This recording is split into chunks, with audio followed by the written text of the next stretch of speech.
Part 2 तक पढ़ चुके थे हम लोग। अब पढ़ना है पार्ट 3। ठीक है, पार्ट 3 में क्या कह रहा है कि निम्न में से सही उत्तर चुनिए और सही का निशान लगाइए। जैसे कोई यह 4 ऑप्शन है, इस 4 ऑप्शन का क्वेश्चन यहाँ नीचे हम लिखेंगे। श्रेणी क्या है भाई? तो 10, 7, 4 डॉट डॉट डॉट का 30वां पद ज्ञात कीजिए। 30वां पद ज्ञात कीजिए। ठीक है बाबू, यानी कि यह क्वेश्चन है और इस क्वेश्चन का जो श्रेणी ये बन रहा है, इसका देखिए ऑप्शन ऊपर है। हम इसको सॉल्व करके इसमें ट्रिक लगाएंगे कौन ऑप्शन हमारा सही है। तो सबसे पहले क्या करेंगे कि इस श्रेणी में ए का जो मान है वह 10 हो गया, और जो डी का मान है, डी का मान होता है ना कि श्रेणी के दूसरे पद में से पहले पद को घटाएंगे, तो 7 - 10 या कितना हो गया? 3 हो गया। ठीक, और ये 30वां पद जब भी पूछे आपसे, कोई श्रेणी होगा और उसमें 30वां पद जब पूछे तो एकदम बेहिचक आप एन का मान रखिएगा 30। क्या होता है आपका फार्मूला कि एन बराबर a plus n minus 1 into d. तो करेंगे क्या हम कि आपका ए का मान 10 दिया है, एन का मान 30 और -1 और डी का मान दिया हुआ है 3। तो 10 प्लस 30 में से 1 जाएगा, आपका 29 हो जाएगा। ठीक है, और 1 मिनट गलत हो रहा है क्या सवाल?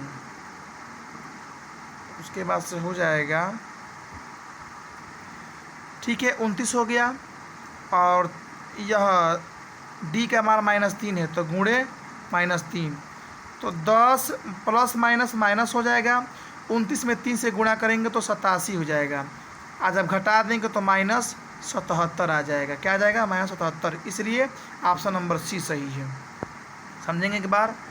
यह एक श्रेणी दिया हुआ है, 10 आपका शुरुआती पद ए हो गया, यह हो गया। डी का मान वह होता है कि यह कोई श्रेणी है तो इस श्रेणी में से ये दूसरा पद हो गया, और इस दूसरे पद में से प्रथम पद को हम घटा देंगे तो -3 हो गया।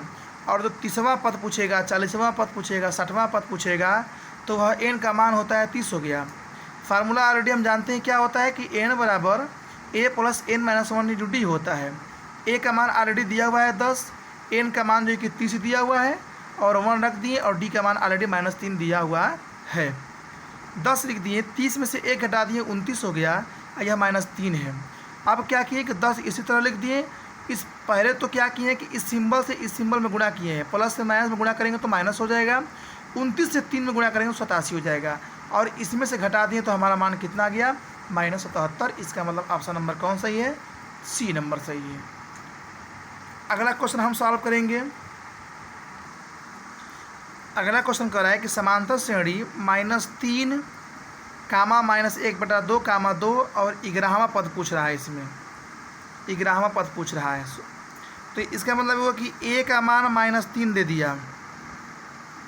चलिए, डी का मान निकालने के लिए यह द्वितीय पद -1/2 माइनस बीच में होता है, प्रथम पद -3 है, ब्रैकेट में कर दूँ तो -1/2 और माइनस प्लस 3 हो गया।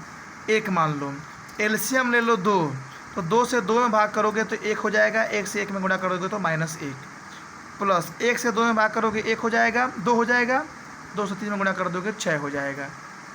ठीक है, तो ये आपका हो जाएगा, 6 में से 1 जाएगा, 5/2 हो गया आपका। डी का मान कितना निकल के चला जाएगा? 5/2। फार्मूला क्या होता है कि Tn बराबर a plus n minus 1 into d. तो ऑलरेडी ए का मान दिया हुआ है -3, प्लस एन का मान दिया हुआ है 11 -1, डी का मान दिया हुआ है 5/2। तो अब क्या करेंगे कि -3 प्लस 11 में से 1 गया 10 और गुणे 5/2, तो 2 से कट जाएगा 10, 5 हो जाएगा, तो -3 प्लस 50 25, तो 25 में से -3 कम कर देंगे तो कितना आ जाएगा? 22। अतः इसलिए ऑप्शन हमारा कौन सही है? 22 सही है। एक बार और समझ लो, ए का मान -3 दिया है, डी हम उस शर्त पे निकालते हैं कि जो श्रेणी में यह दूसरा पद दिया हुआ है, इस दूसरे पद में से हम इसको घटा देंगे, तो -1/2 हो गया, यह माइनस के बीच में सिंबल है, माइनस ही होगा, तो माइनस प्लस हो गया, यह 3 हो गया, तो -1/2 प्लस 3/1, 2 और 1 का हम एलसीएम ले लिए, यहाँ पर 2 हो गया। 2 से 2 में डिवाइड कर दिए तो 2 1 में 2 1 होगा। 1 से ऊपर वाले में गुणा कर दिए तो 1 1 में 1 हो गया। 1 से 2 में डिवाइड किए तो 2 हो गया। 2 से 3 में गुणा कर देंगे 6 हो जाएगा। 6 में से 1 हटाएंगे तो 5/2 हो गया। फार्मूला हमारे सामने है a + n-1 into D. a का मान -3 है, प्लस हो गया, n का मान 11 है, -1 हो गया, d का मान 5/2 है, -3 हो गया, प्लस हो गया, 11 में से 1 घटेगा 10 हो गया, और ब्रैकेट और इसके बीच में कुछ नहीं है तो क्या है, गुणा का चिन्ह है, तो गुणे 5/2। 2 से 10 कट गया 5, -3, 5 से 5 में गुणा कर दिया 25 हो गया। 25 में से -3 घटा दें तो कितना हो गया, 22 हो गया। अतः ऑप्शन नंबर बी सही है। ये क्वेश्चन थोड़ा बिल्कुल डिफरेंट है। कह रहा है कि समांतर श्रेणी में 3, 8, 13, 18 का कौन सा पद 78 है। जब पूछेगा कि कौन सा पद, आपसे पूछेगा कि nवां पद नहीं, 18वां पद नहीं, पहले पूछा था कि 20वां पद, 40वां पद, 60वां पद, तो n का मान रख रहे थे। लेकिन यहाँ पर बिल्कुल अंतर है। यहाँ खुद पूछ रहा है कि कौन सा पद जो है कि 78 है, मालूम इसको नहीं है। ठीक है, तो इस श्रेणी में आपका a का मान हम 3 रख देंगे, और d का मान क्या करेंगे कि 8 में से 3 को घटा देंगे तो 5 हो जाएगा।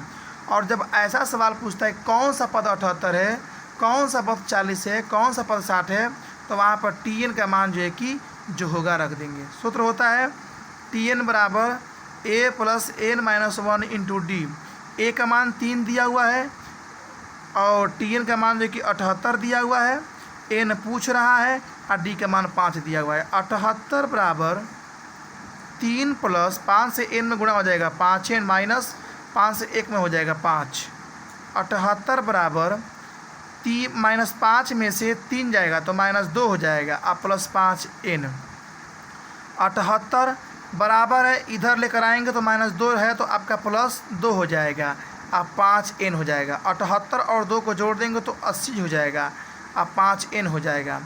80 के नीचे 5 को लेकर चले आएंगे, यह n हो जाएगा, और 5 से 80 में हम डिवाइड करेंगे तो 16 हो जाएगा।